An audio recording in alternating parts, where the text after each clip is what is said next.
Alright Israel, I'm back with another one, and this video is called The Two Witnesses in the Book of Revelations. And through the study of certain apocryphal books, I've figured out who the two witnesses in Revelation are. So, I'm not going to hold you any longer, just watch the video. Revelations chapter 11 verse 3 through 8. And I will give power unto my two witnesses, and they shall prophesy 1,260 days, clothed in sackcloth. These are the two olive trees, and the two candlesticks standing before Elohim of the earth. And if any man will hurt them, fire proceedeth out their mouth, and devour their enemies. And if any man will hurt them, he must in this manner be killed. These have power to shut heaven, that it rain not in the days of their prophecy, and have power over the waters to turn them to blood, and to smite the earth with all plagues, as often as they will. And when they shall have finished their testimony, the beast that ascendeth out of the bottomless pit shall make war against them, and shall overcome them, and kill them. And their dead bodies shall lie in the streets of the great city, which is spiritually called Sodom and Egypt, where our Lord was crucified. Alright, so this is the movie Glass, and these two people on the side are representing the two witnesses in the book of Revelation. And the guy in the middle is the beast, and he's emulating the exact acts of the beast in the book of Revelations. The beast shall make war against them, and shall overcome them, and kill them.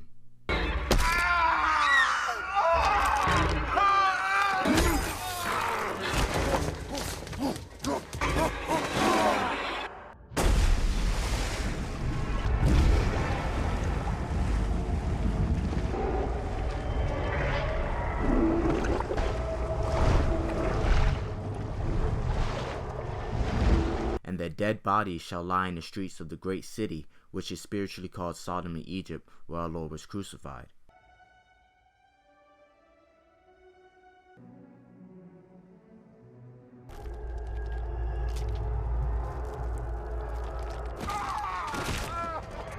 So who are the two witnesses that are spoken of in the book of Revelations? The Gospel of Nicodemus chapter 20 verse 1 through 4. Then the Lord, holding Adam by the hand, delivered him to Michael the archangel, and he led them into paradise, filled with mercy and glory.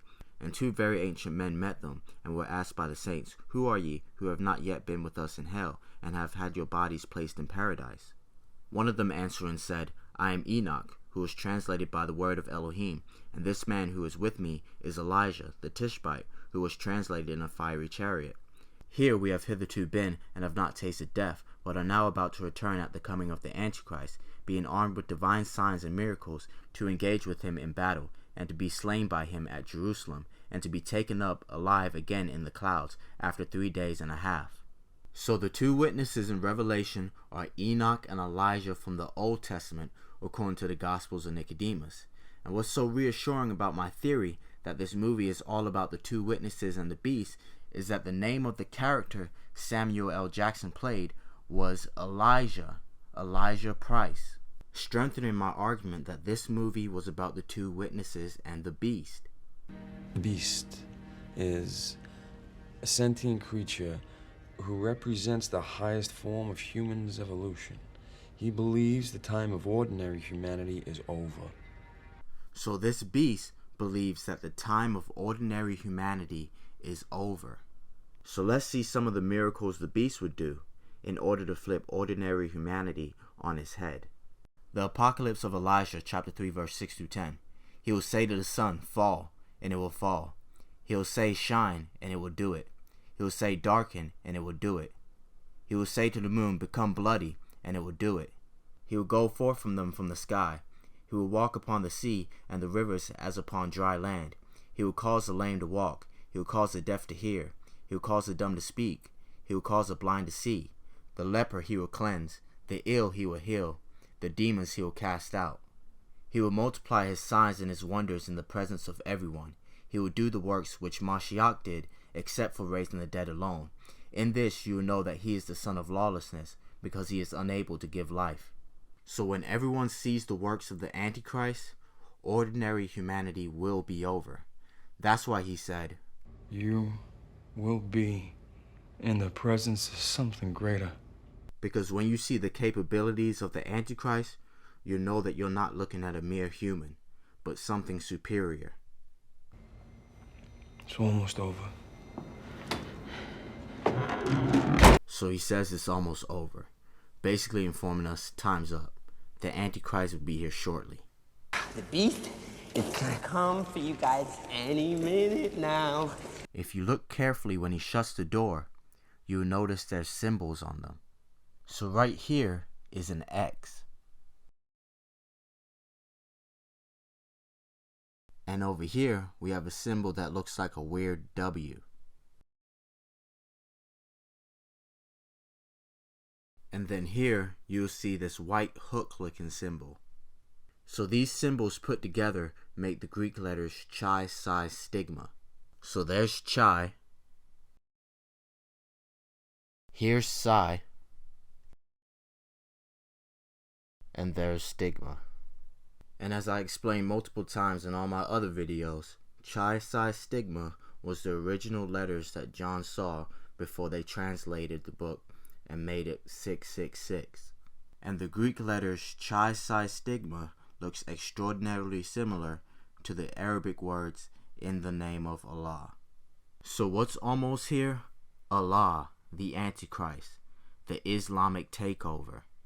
So let's go to the book God's War and Terror by Walid Shoebat, page 177. Why would Islam parallel the works of the two great witnesses in Revelation to the works of the Dajjal? Muhammad warned Muslims of the Dajjal that he would work all kinds of miracles, controlling the weather and bringing droughts or rains. Then the Ad-Dajjal will command the sky to rain, and the earth will bring forth vegetation, and their cattle will come to them in the evening, with their humps very high, and their udders full of milk, and their flanks stretched.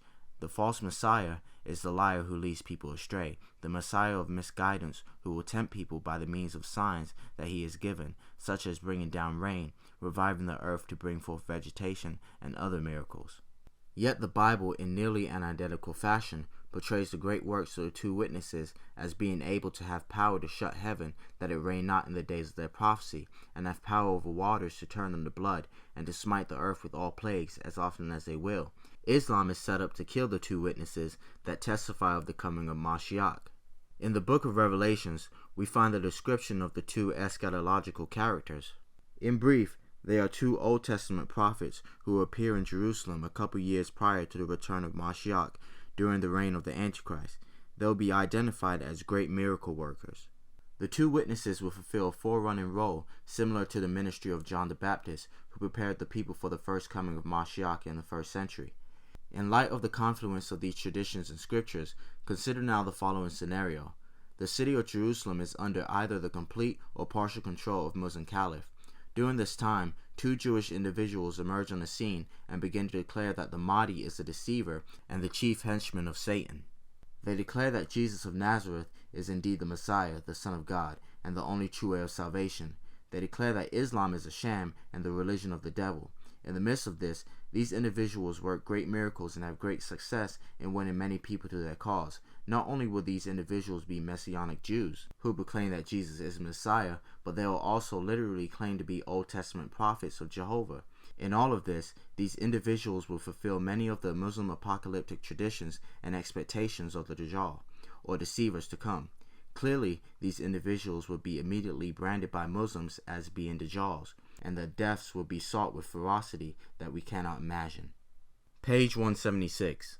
Indeed, Satan did not leave any ground uncovered, for even as Christians are repeatedly warned not to fall for the false prophets and false messiahs, so also have Muslims been warned not to fall for the deceptive powers of the Dajjal.